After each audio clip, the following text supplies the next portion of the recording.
अस्सलाम वालेकुम दोस्तों। पाकिस्तान में हम लोग जो क्रिकेट खेलते हैं या करवाते हैं, वैसे हम क्या मुल्क हैं।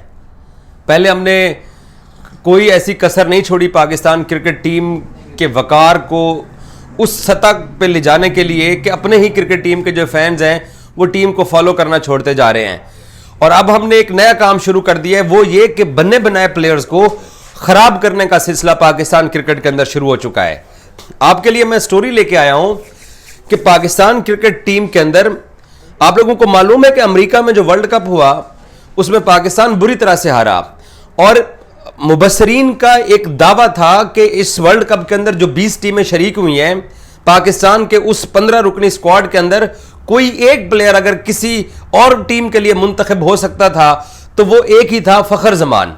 और आज हम उस मकाम पे खड़े हैं कि हमने फखर जमान को बिला वजह एक तो विलन बना दिया, ऊपर से एक बने बनाए क्रिकेटर्स को पाकिस्तान टीम से हमने दूर करने का फैसला कर लिया है। अब यह फैसला मैं जानता हूं कि यह मोहसिन नकवी का फैसला नहीं है, लेकिन क्योंकि मोहसिन नकवी ने एक कनेक्शन कैंप का लाहौर के पीसी होटल में इनेकाद किया था, जहां पर पाकिस्तान के 9 एलीट क्रिकेटर्स को पीसीबी के बड़ों के साथ बिठा के मुस्तकबिल के फैसले करने के हवाले से उनकी राय ली गई थी।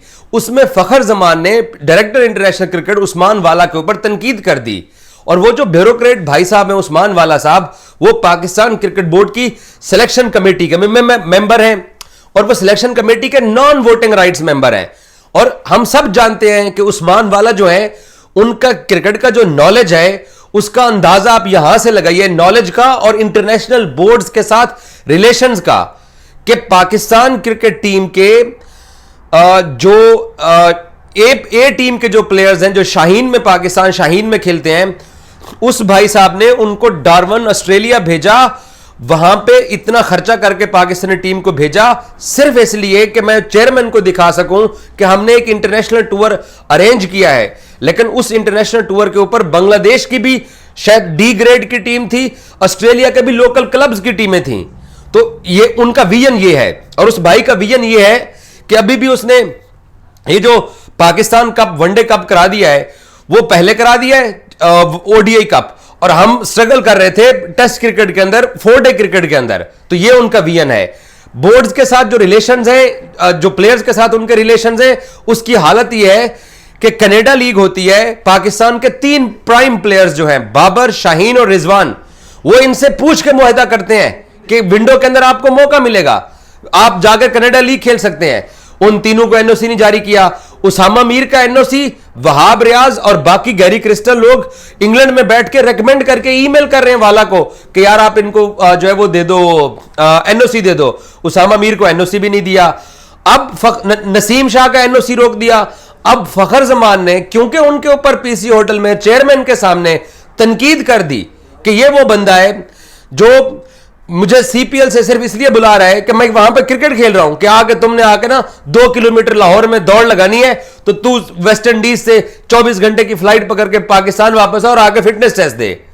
ना एनओसी आपके कंट्रोल में आ रहे हैं, ना कोई आप बेहतर हिकमत अमली बना रहे हैं, ना ही पिचेस की हालत आपने देख ली।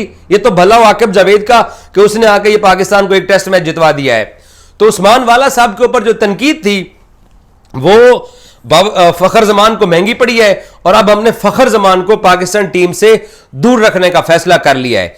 कल लाहौर के अंदर, यूनिवर्सिटी ऑफ लाहौर के अंदर, लाहौर कलंदर्स ने ट्रायल्स लिए। उन्होंने एक 25 रुकनी स्क्वाड मुंतखब किया यूनिवर्सिटी ऑफ लाहौर के बच्चों का, उनके साथ मिलकर कलंदर्स एक डेवलपमेंट प्रोग्राम कर रहे हैं। उसमें पहले दिन शाहीन और हारिस रऊफ थे। कल वहां उसकी जो इख्तितामी तकरीब थी और जो टीम का ऐलान होना था, वहां आतिफ राना के साथ फखर जमान मौजूद थे। उन्होंने रिपोर्टर्स के साथ गुफ्तगू की, बट ऑन कैमरा फखर ने गुफ्तगू नहीं की है।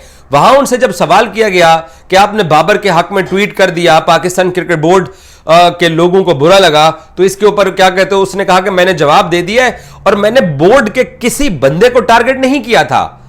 अगर मैं बाबर आजम को सपोर्ट कर रहा हूं और मैं ये कह रहा हूं कि कोहली के ऊपर भी ये मुश्किल वक्त था और बाबर आजम के ऊपर भी मुश्किल वक्त आ गया है, तो बाबर आजम को बिठाना कोई मसले का हल नहीं है। अगर वो ये बात कर रहे हैं, फखर जमान, तो इसको भी पाकिस्तान क्रिकेट बोर्ड ने उनके मुंह के ऊपर जनाब शो काज नोटिस थोप दिया, और वो भी आगे से फौजी है, उसने भी जवाब दे दिया कि मैंने किसी को टारगेट नहीं किया है।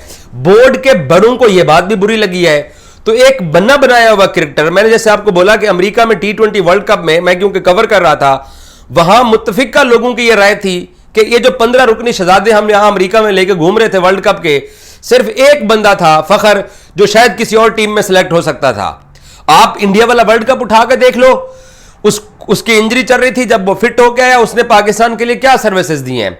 तो जब जब भी फखर ने परफॉर्म किया, उसने अपनी जगह बनाई, हमने तब तब उस फखर को या तो हमने ड्रॉप किया। आप मुझे एक बात बताएं, वो एक ऐसा बैट्समैन है कि वो अब से दो से तीन मरतबा पाकिस्तान टीम से ड्रॉप भी किया जा चुका है, और वो 26-27 मैच खेलने के बाद सैम अयूब को हम ड्रॉप करने का नहीं सोच रहे हैं। ये तो भला हो, शुक्र हो उन लोगों का जिन लोगों ने ये डिसाइड किया है कि चाचा इफ्तिखार और शादाब खान को आखिरकार हम 2-2.5 साल बाद बिठा रहे हैं। अदरवाइज फखर जमान पे हमने छुरी चला दी है। तो फखर को से कल रिपोर्टर्स ने पूछा कि आप ऑस्ट्रेलिया टूर कर रहे हो या नहीं कर रहे हो। बहाना यह इख्तियार किया जा रहा है, जो इंटरेस्टिंग चीज है कि फखर ने फिटनेस टेस्ट पास नहीं किया जो फैसलाबाद के अंदर हुआ। आपने 2 किलोमीटर का फासला 8 मिनट के अंदर भाग के तय करना है। 2 किलोमीटर का फासला भाग के आपने 8 मिनट में तय करना होता है। नुमान अली हमारे जो फ्यूचर के वनडे और वाइट बॉल के कप्तान बनने जा रहे हैं, मोहम्मद रिजवान भाईजान, ये छोटा डॉन साहब, सऊद शकील साहब, ये 2 किलोमीटर 8 मिनट के अंदर तय नहीं कर सके हैं और पूरी सीरीज खेलते चले आ रहे हैं। नुमान तो फिटनेस टेस्ट दूर दूर तक पूरा नहीं कर सका है। साजिद खान का फिटनेस टेस्ट नहीं हुआ, वो लूज कर गया है। कोई 8 क्रिकेटर इस वक्त पाकिस्तान टीम के अंदर बैठे हुए हैं जो अपना फिटनेस टेस्ट पूरा नहीं कर सके हैं, वो पाकिस्तानी टीम में खेल रहे हैं। तो फखर के ऊपर अब यह छुरी चला दी गई है कि आप अपना फिटनेस टेस्ट पूरा कर लीजिए।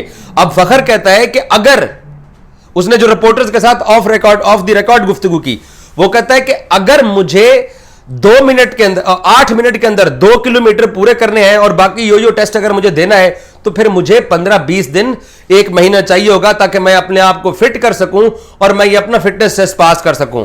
अगर आपने कोटा सिस्टम की बुनियाद के ऊपर 15 निकम्मों को और टीम के अंदर रखा हुआ है, उनमें से चंद फिटनेस टेस्ट पास कर सके हैं, तो फिर आप फखर के साथ क्यों ये कर रहे हो?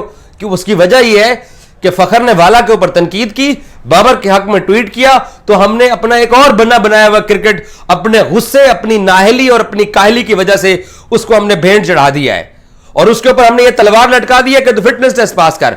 अब वो ये कहता है कि यार मुझे तो अपने आप को थोड़ा फिट करना पड़ेगा, मेहनत करनी पड़ेगी, 1-1.5 महीना की एफर्ट से मैं इनके जो फिटनेस टेस्ट की रिक्वायरमेंट है मैं पूरी कर सकता हूं। मैच फिटनेस उसकी है। अगर नुमान अली की, रिजवान की, साजिद खान की, सऊद शकील की अगर मैच फिटनेस है, तो फिर फखर की क्यों नहीं हो सकती है? लेकिन क्योंकि फखर ने जुर्म किया हुआ है, इसलिए अब फखर जमान आपको पाकिस्तान ऑस्ट्रेलिया के टूर पे दिखाई नहीं देंगे। शायद पाकिस्तान क्रिकेट बोर्ड के सरबराह को कुछ आइडिया हो जाए कि ये नीचे वाले क्या लोग करें, या आकिब जावेद को अगर एहसास हो जाए तो फखर आ सकता है। अदरवाइज उससे मंसूब ये खबरें भी चलाई जा रही हैं कि उसने खुद विड्रॉ किया। कोई उसने खुद विड्रॉ नहीं किया है। कल उसने लाहौर में रिपोर्टर्स को बता दिया है कि यह सिचुएशन है और मैं अगर अपना रनिंग टेस्ट अगर मैंने पूरा करना है तो फिर मुझे कुछ दिन का रेस्ट चाहिए होगा, मैं कुछ दिन तैयारी करके अपना रनिंग टेस्ट दे सकता हूं। अदरवाइज उसकी मैच फिटनेस है। लेकिन मुझे यही आसार दिखाई देने हैं कि फखर, हालांकि वो कप्तानी की दौड़ में शामिल था, पाकिस्तान का सबसे बड़ा इदारा है जियो न्यूज, उसकी वेबसाइट के ऊपर स्टोरी है कि फखर कप्तानी की दौड़ में शामिल है, और आज हमने उसको विलन बना दिया और साइड पे बिठा दिया है। और एक ही व्हाइट बॉल का मुस्तनद क्रिकेटर था फखर जमान, जो हमारे क्रिकेट बोर्ड के अफसरान के गुस्से की भेंट चढ़ गया है, और अब हम उसको भी घर बिठाने का फैसला कर चुके हैं। Thank you so much.